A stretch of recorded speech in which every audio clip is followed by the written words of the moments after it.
Okay, so are you ready for this?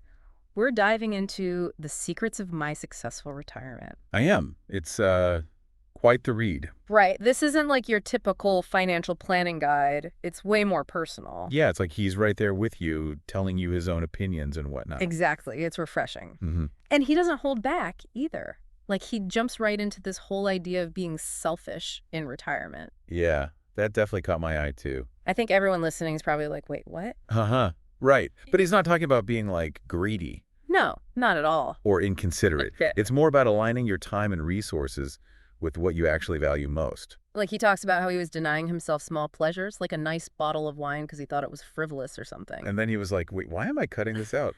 I enjoy it and I can afford it. Exactly. Especially in retirement. Like you've earned it. It's so easy to fall into that comparison trap. Yep. You know, keeping up with the Joneses and all that. Oh, totally. But this time in your life, it's about giving yourself permission to actually enjoy the things you've worked so hard for. Totally. Define success on your own terms. Exactly. It kind of reminds me of that saying, you've worked hard your whole life. Now it's time to spoil your inner child. I love that. But he also talks about this shift in mindset about time. Like he barely wears a watch now. It's that whole time abundance thing, right? Yes. No longer being ruled by the clock. You're free to just be present in the moment instead of constantly rushing to the next thing. Exactly. He even opens with this hilarious story about cows blocking the road near his home in Thailand. Instead of getting frustrated, he just chills and enjoys the moment. That's amazing. It perfectly illustrates that shift in perspective. Totally. Like those unexpected situations, they become opportunities for you to be present and find the joy in the moment. Instead of letting them stress you out. Exactly. Speaking of things that can be stressful, he gets into this whole thing about tuning out negativity. Yeah, like the news and all that. Yes, especially the news and politics. Yeah.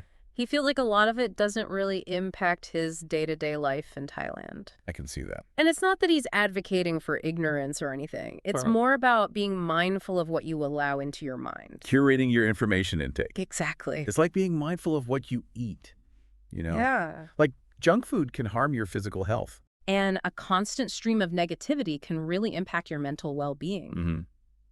It's okay to set boundaries. Totally. Yeah. He actually calls it an outside world detox. Instead, he's totally immersed himself in Thai culture. Oh. He talks about loving to learn about like the stories behind everyday things, attending local ceremonies, even just observing the rhythms of life there. That's so cool. I love that. And it just seems like he's found so much joy in that. It really highlights how important it is to stay curious, you know? Oh, yeah. And to stay connected, like actively engaging with your environment and the people around you. And his wife sounds amazing. He mentions her gone quite a bit. Oh, yeah. Like how she's introduced him to all these parts of Thai culture. He even talks about how she helps him really understand the nuances of it all. Wow, that's fantastic. They sound like a great pair. They really do. It makes me think about how important having those strong relationships is. Like you said, a supportive partner, close friends, family. It makes a world of difference, you know? It does. Especially as you enter this new chapter in life. Having those people to explore with, to learn with, to navigate it all with. Exactly. And he's really clear about something. What's that? That a successful retirement isn't about like constantly being on the go. Uh-huh. No. Oh. He talks about finding that balance, you know, Okay. between doing things and exploring, but also taking time to connect with yourself and others. And even just having those quiet moments. Yeah, he actually says at one point that he's content doing absolutely nothing sometimes. Right. Just enjoying the peace of his garden. Yeah. It's about having the freedom to gaze. Exactly. If you want to embrace stillness, do it. Yes. That's so important because so many people worry about retirement being boring. I can see that. But he's clearly not bored. Right. Like he's found that rhythm that works for him. He has. Photography, spending time with family, those moments of quiet contemplation. It's all incredibly fulfilling for him. Yeah, it sounds like it. And he dives into his spending habits too. Oh, yeah. What's his take on that? He talks about letting go of that need to impress others with material possessions. Interesting. You know, like he's more focused on experiences and things that bring him and his loved ones genuine happiness. There's that theme again. Right.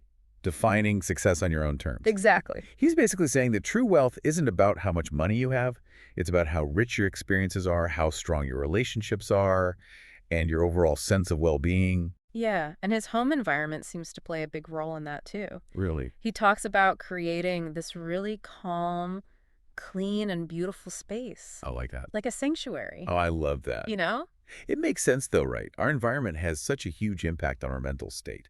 It really does. Creating a space that truly feels like a sanctuary, whether it's minimalist or cozy Ugh. or full of plants, Whatever brings you joy. yes, it can make a huge difference in how you feel. It's about intentionally curating your space to reflect what matters most to you. It's like he's made this little haven. Right. Yeah, It's intentional, you have to get away from it all. It's powerful, that separation, Mm, especially when you have more time to really appreciate your surroundings. that makes sense. And you know what else he talks about? Mm. Relationships. Yeah. He emphasizes how important they are. Like his wife gone and his Thai family.